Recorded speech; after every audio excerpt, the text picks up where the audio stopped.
Well, I'm Chris, my 280Z engine, getting everything ready for paint and going through the head video. I'm going to kind of give you an idea how we got to this point right here. Everything that came out of that head went on the table exactly how it came out. Well, the cam is supposed to be flipped because there's nowhere to put it. But you're going to take your lifters out, always match that stuff, put everything in there the way it came out. Exhaust manifold looking beautiful, timing cover looking beautiful. Let's get an idea how all this went down. So I accidentally left that stuff on there for like 15 hours. And you see what happened. It took the majority of it down to cast and removed all the rust. But we're having to scrub it with the wire brush that has a very thick residual on it. So I'd say that stuff is a win for sure. And I accidentally left that out in the rain. So let's get these things ready for paint. So whenever you paint your cast manifolds, you have to be down to the metal. You can't paint over red and rust like that. Since these are all intricate and all weird, we do sections at a time. You don't have to blast the whole freaking thing perfect before you paint, because you're going to start getting flash rust. So the humidity is low today. Let's do a little bit of blasting, go straight to paint and sections. Primer.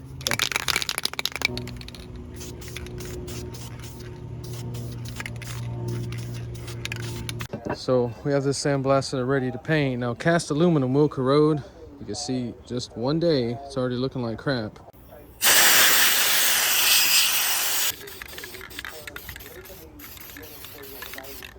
Ready for paint. All right, we're gonna do the same thing with the valve cover. Okay, we're using engine paints, cast coat aluminum.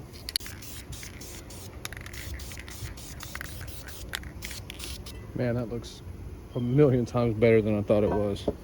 All right, flattened aluminum on the exhaust manifold.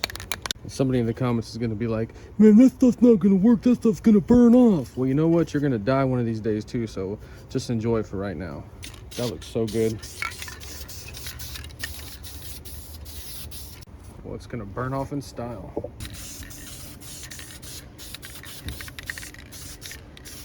So this is the color we're gonna be using. We should be doing the engine first, but I had to do some touch-ups on it. Oh, nice coverage. That's beautiful. This paint, it actually smells blue.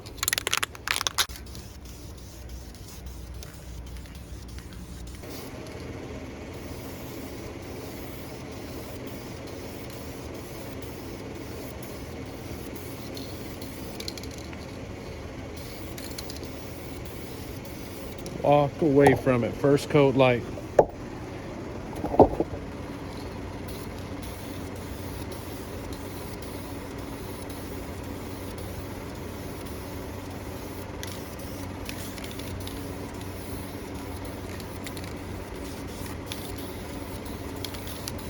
So on the L28, don't forget to paint this little piece back there. And you're also gonna have to flip the motor off and paint those two corners. We're gonna do that last because it'll start dripping oil. So be careful. Well, I guess we can hit it. Oh, god dang it. Bad idea. So I try to put 2-3 light coats on there like that. We'll look at it when it's done. Oil pans, you may need to prop it up because you need to go on that lip like that. Can be hard to do. So I had this on the shelf and ended up using it and loving it. I'm probably gonna do all my little accessories this color. So all that stuff's painted. So the only thing we have left to go through is the head. I actually forgot about the head completely. So we're just gonna clean this up and then we're gonna go through the lash. It's supposed to have, I think, 9/10 thousandths. It's not supposed to have that much of a gap. It's supposed to just have barely enough. Anyway, we'll check it out. Let's clean this thing up.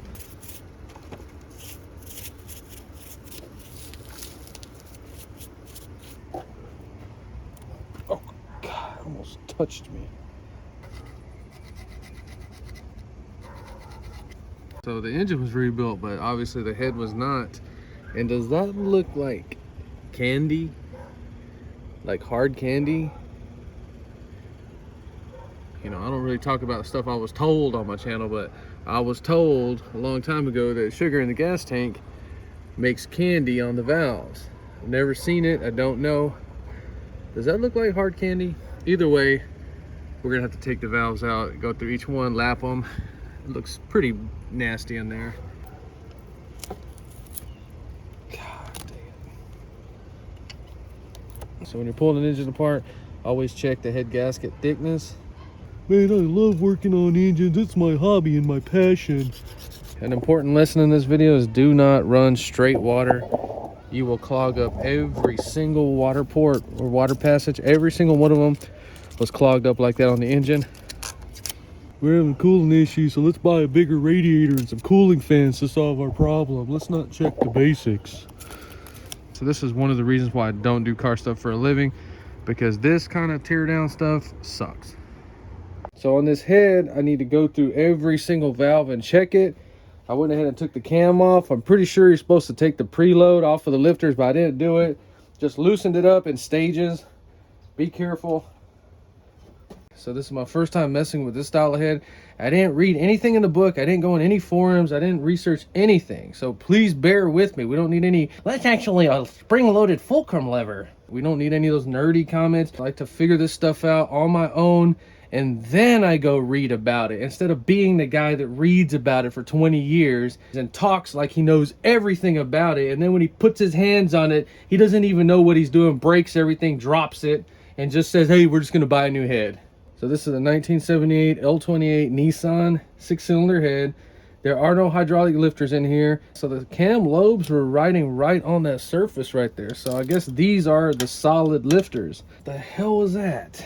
So it has this little thingy in here. I'm hoping that's supposed to be loose. We'll find out here in a second. First thing, we're gonna check the springs. Oh, God. So I'm actually glad that came off, because now we know we can take them off just by doing that. So I don't know exactly what this piece is called, but you can see it has two riding surfaces. One on that little piece right there. It pivots on that ball stud, and then the cam lobe rides directly on that. So I'm guessing this is the solid lifter. Okay, rub your finger across it. It should feel polished and smooth. You will know if these things are screwed up. Kind of look at that shape. Everything looks fine. Now, since that cam rides on this, we're gonna have to get that ZDDP or zinc to put in the oil, because I'm pretty sure that will ruin the cam if we don't. All right, these come out. They're gonna ride on the top of the valve, so you gotta check both sides of them. That side, and once again, visually inspected, it should be perfectly smooth. Looks perfectly fine. The springs don't seem to have very much tension on them, so I'm guessing they're just anti-vibration or anti-chatter, maybe. Oh God. So they did rebuild the engine. Not sure if they rebuilt this head or not. You want to go through your exhaust valves first. So I got to start moving, so I'm going to have that fan on. Don't hate me, it's hot. So this clamp, it's made like that to have leverage to actually close the spring. So we're going to put that side on the back of the valve. You want to line it up as perfect as you can. All right. So that was a little cap thing. And then we're going to get the keepers out.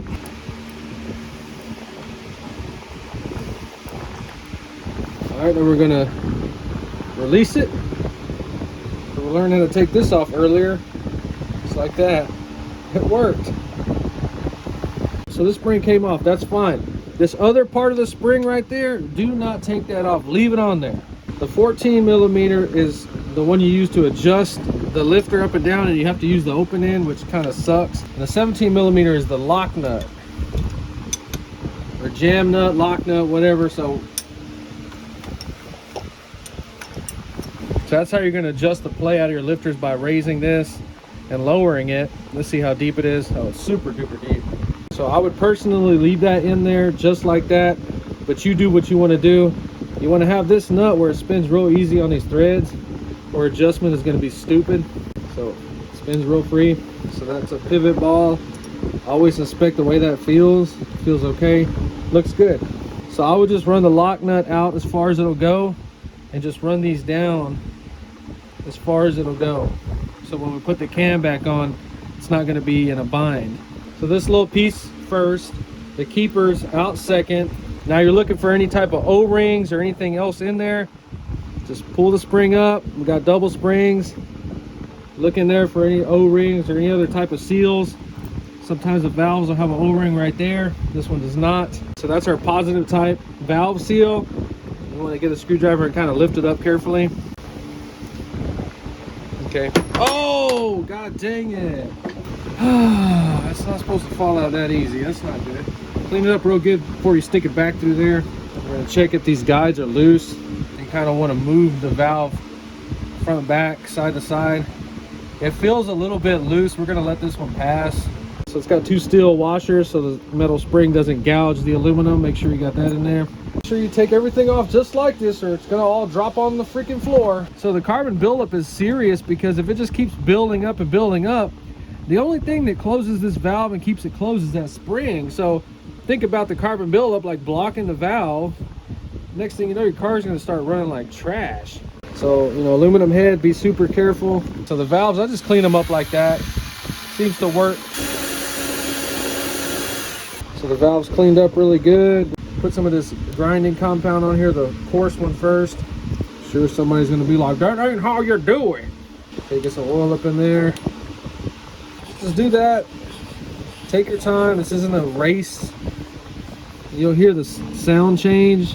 So when you wipe it away, you're looking for a uniform surface. If it's bad, it'll have pitting, like noticeable pits, like somebody took a little chisel and chiseled it up, and then you're gonna have to take your head down and get a head job. And then you're gonna check your valve seats for the same thing. If that's all screwed up and pitted up, just take the head to the machine shop, let them work their magic. Don't even try messing with that. All right, so now we're gonna go to the fine grade. He ain't doing that right. Shut your ass up. So get that grinding compound off 100%. Valves look fine to me. So once everything looks good, just squirt a little oil on it. So I'll put oil on the valve and the valve seat like that just so it doesn't rust, just to protect it until we get it back in the car. Everything seems fine on this side. These aluminum heads will cut you open, be careful. So these 2 washers are very important. They're gonna protect the steel spring from the aluminum, from gouging it and destroying it. Those have to be in there. Okay, so we have the new valve seal right here. I mean, it should just push over and kind of lock itself in place. Okay, make sure the little springs are in there. Everything looks good. Ready to go. Okay, so we have double springs. Okay, this piece ready. Okay, put the little keeper in there. Make sure you don't drop down too far. Release it. Make sure that keeper's in there. It has to be in there right. There you go. So I would do 1 valve at a time at first. Don't just take all this stuff off and throw it in a bucket. I've done these 2. They both look good. Let me get the rest done. Take your time. Do not rush through this. So I went through every single valve and it was totally worth it. There was a bunch of trash in a couple of them. That job took about 3 hours to do. We're ready to degrease. Use whatever you choose to.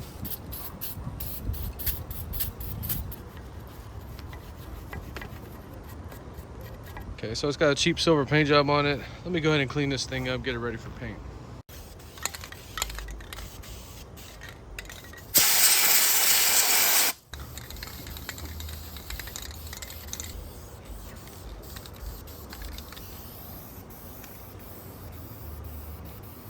So all we did was just went through the valves and cleaned them up. Working out of this step van is so great, it's so awesome, mainly because that fan right there, when it blows in this room, it fills the whole room up with air and it feels so good and so comfortable. And also when I listen to my music or podcast, that thing is just amplified in here. So I already love working in the step van so much.